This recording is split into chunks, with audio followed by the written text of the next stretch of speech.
À l'approche de Noël, une fleur s'invite naturellement sur les tables, le poinsettia. Il s'en produit environ 90 000 à l'échelle de notre région. Le point vert échingé en cultive à lui seul près de 15 000 de différentes tailles, couleurs et variétés. Alors le poinsettia, il est originaire du Mexique. C'est une euphorbes, donc qui pousse là-bas en état sauvage.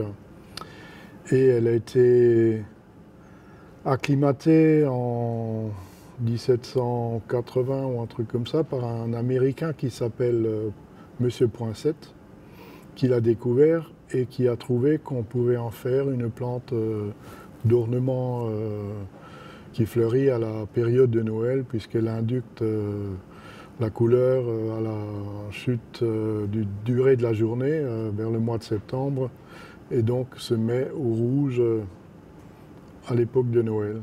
L'entreprise choisit chaque année diverses variétés dans un catalogue et s'approvisionne en boutures racinées auprès d'un fournisseur allemand.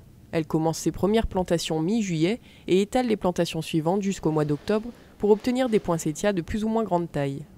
Alors quand on plante la bouture racinée par exemple au mois de juillet ou début août, on la laisse pousser un petit peu, démarrer pour qu'elle s'enracine, et ensuite au bout de 5 ou 6 feuilles, parce qu'elle va pousser toute droite comme un arbre, il faut faire un pincement dessus pour, selon le nombre de feuilles, avoir autant de rejets qu'on désire à peu près par plante.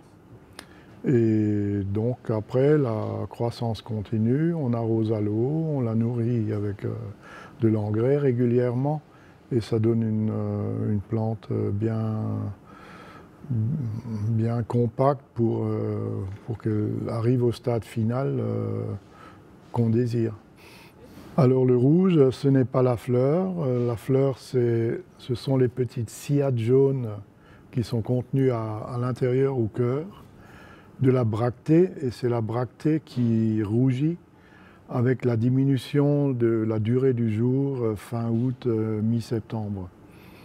Donc là, on peut trouver des variétés qui répondent très vite, qui sont des variétés précoces, déjà bien rouges mi-novembre, dirait-on, et des variétés un peu plus longues à répondre, qui sont un petit peu plus tardives, qui sont bien rouges vers la période de Noël.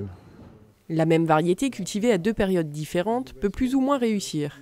Au départ, les pots sont disposés serrés les uns contre les autres pour favoriser un accroissement vertical de la plante, puis ils sont progressivement éloignés, espacés. Cette culture délicate nécessite une gestion scrupuleuse des conditions environnementales en termes d'eau, de température et de luminosité. Mais aussi une observation quotidienne des parasites et en particulier des alerodes, plus communément appelées mouches blanches.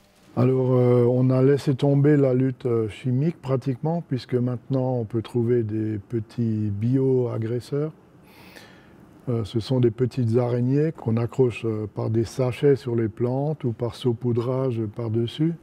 Ces araignées courent sur les plantes et vont se nourrir dans les œufs qui ont été pondus par ces mouches. Et en faisant une comptabilité précise de la population qui est un petit peu sur la plante, déjà, on arrive à réguler de cette façon l'invasion qui serait quasi générale, puisque ce genre de mouches prolifèrent en très peu de temps par un nombre incalculable de pontes.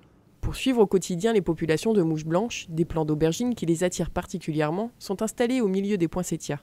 La lutte passe aussi par la sélection variétale, ainsi une variété davantage attaquée par cette mouche n'est pas renouvelée l'année suivante. Si la culture est délicate, l'entretien l'est également. Voici donc quelques conseils pour ceux qui s'en procureront.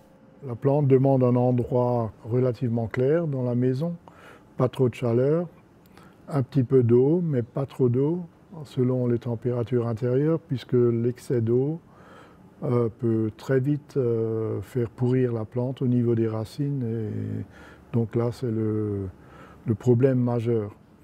Alors dans des atmosphères un peu surchauffées, elle tient, mais là il faut faire l'arrosage en conséquence. Donc 1 à 2 fois par semaine, mais ne jamais laisser d'eau au fond des assiettes et éviter qu'il y ait de l'excès qui asphyxie les racines. L'entreprise écoule un tiers de sa production dans sa propre jardinerie et vend le reste à des fleuristes et à d'autres entreprises horticoles alsaciennes. Avec 6 autres producteurs, elle commercialise ses plantes sous la marque Étoile d'Alsace.